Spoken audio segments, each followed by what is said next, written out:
Welcome back into Cougar Sports Saturday. Kyle Ireland and Mitch Harper. We are a few short hours away from BYU kicking things off against the Arizona Wildcats. Number 18 BYU looking to improve to 6-0 on the season for the second straight year. Right now we're watching number 22 Iowa State, who is facing the Colorado Buffaloes in Boulder. Colorado up right now 7-3. Mitch, we got about 5 minutes until halftime. Is this game playing out the way you thought it would? It's a lot lower scoring than I expected. Colorado's running like a trick play here, but I kind of thought Colorado would show their best, or give Iowa State everything they could handle, considering Coach Prime's health status, and after going through a tough week with surgery. So, Colorado's got some good individual talent, but I also think Iowa State's regressing a little bit since the start of the season, and we'll see what happens there. But that's a good game happening in Boulder. So when people scoff at BYU's win, like, oh, you only won by 3 over Colorado, I understand Colorado's not great. They probably don't go to a bowl game this year. I understand that. But they've got some individual talent that when they click, they're not bad. It's not like it's a terrible football team, Colorado. So that was a good win 2 weeks ago for the Cougars, and now Colorado looking to get their first win in Big 12 play. They're 0-3 right now in league play, and BYU is going to be taking on the Arizona Wildcats, who are 4-1 overall. They've already matched their win total from last season. They were 4-8 a season ago. Year 2 under Brent Brennan. Kickoff tonight at 6 o'clock. 4 p.m. pregame here from Tucson. I'm going to say, Kyle, that BYU wins this game, but I think it's going to take some late game, maybe heroics. I think I could see Bear Bachmeier putting together a late game-winning touchdown drive, maybe with 7 minutes to go, something along those lines. BYU wins 27-24. The Cougs get it done. They face some adversity, but they find a way to stay perfect before the rivalry next week against Utah. Cougs get it done by a field goal. What say you? Yeah, I don't think it's going to go 2016, Jake the Make, Oldroyd, going 18-16 in Kalani Sitake's first season as BYU's head coach. I'm going to say that BYU continues to win against Colorado or against Arizona. Kalani's 4-0 against them as BYU's head coach. I think he improves to 5-0.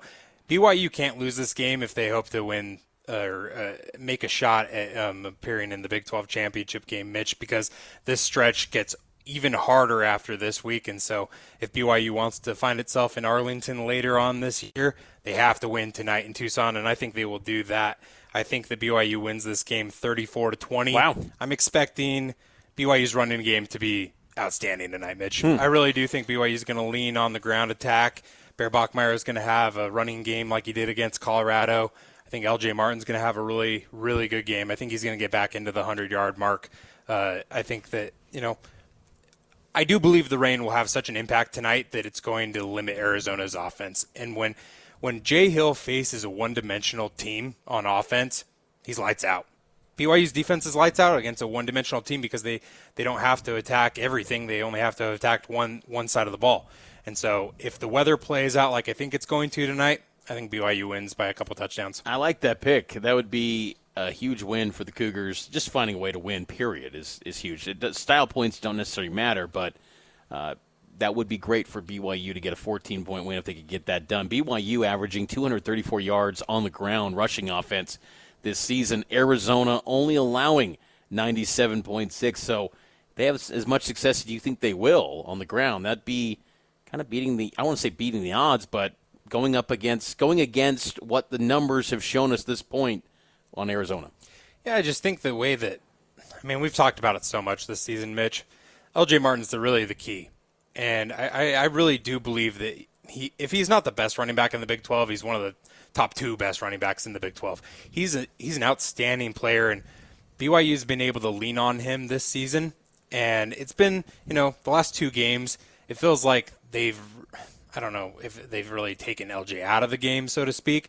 But really, until the last big run that he had against West Virginia, his stats weren't like anything outstanding. He popped off it was like a 30-yard run there in the fourth quarter to kind of elevate his stats against the Mountaineers. But I think that, with what they did against him in Colorado, the Buffaloes did, you saw what it did to Bear Bachmeier and his ability to run the ball. Like, BYU is such a balanced team. I really think that they have an ability to win in whatever way they need to. That's been such an impressive trait of this team on their way to a 5-0 start. And so I do think that with the weather tonight, I expect BYU to be able to run the ball effectively. And if they can keep the turnover sheet clean or win the turnover battle, like they lost it a week ago. And if they can get back to winning the turnover margin, they're one of the best in the country at turnover margin, Mitch. If they can continue to play at that kind of a level and kind of correct some of the mistakes that they made against West Virginia a week ago, I just don't see a way that BYU loses this game. I'm sure LJ Martin will have a nice contingent of family in attendance tonight. El Paso, Texas, where LJ is from, Canutillo, Texas. 4 hours and 36 minutes away from Tucson, just to the east. Actually saw some of LJ's family, aunt and uncle, here at the hotel that we're at here in Tucson. So they're excited for their nephew to potentially have a good game tonight if he can. Because when LJ is having success, it definitely coincides with BYU, I think, having success for this team. I also look to see how Bear Bachmeier will perform in this game. Like I said earlier, I think he's going to put together some sort of game-winning drive and add to the aura that Isaiah Glasker has placed on him. Bear Bachmeier's just passed everything with flying colors, but he hasn't had a moment yet where he has to put together some sort of game-winning drive. And if he could get that sort of proof of concept before the Utah game next week, that could be huge for BYU. And last thing before we go, Kyle, do you think there's any case of BYU looking past this game at all for Utah next week? I don't get the sense that they are. What do you feel, the vibes of this team? Do you think there's any case of look ahead potentially? Yeah, after the game last week, kind of the vibe around the team, I don't want to say disappointment, Mitch, but they knew they didn't play their best against Kalani West wasn't Virginia. thrilled. Yeah, he was not thrilled at all. And you came away with a 2-touchdown win, right? I mean, like it's hard to be disappointed about the scoreboard in that game, but just the way they closed it out. It just wasn't a clean football game. It wasn't a clean operation. I don't think that they're going to, sleep on Arizona at all and look ahead to Utah because, there are bigger things than next week. If they want to reach their ultimate goal, like you can't focus on the Utah game. There's time for that next week. You got to focus on tonight. ESPN's College Game Day, they had a clean sweep like us, picking BYU to win this game. And usually people say that's a little superstitious. That's sound the alarm. That's when the upsets happen. Desmond Howard, Pat McAfee, Sabrina Ionescu, Oregon Ducks WNBA legend. She picked BYU. Same with Kirk Herbstreit, who's in a plane. He was flying out to the Red River rivalry in Dallas. He picked the Cougs to get it done. He even said how impressed he's been with Bear Bachmeier and this BYU team. So maybe the nation is starting to wake up a little bit to BYU. The momentum's starting to build for BYU, and I think Cougar fans typically look at that and say, uh-oh, that's when the crash is coming. I still think, though, this BYU team is a tough squad. I think they come out on top. If Arizona is limited in the passing game tonight, if it becomes a running game, Mitch, where Fafita's not able to throw all over the place, how do you think that plays out? Where if they have to rely on Mahdi or even Fafita's legs?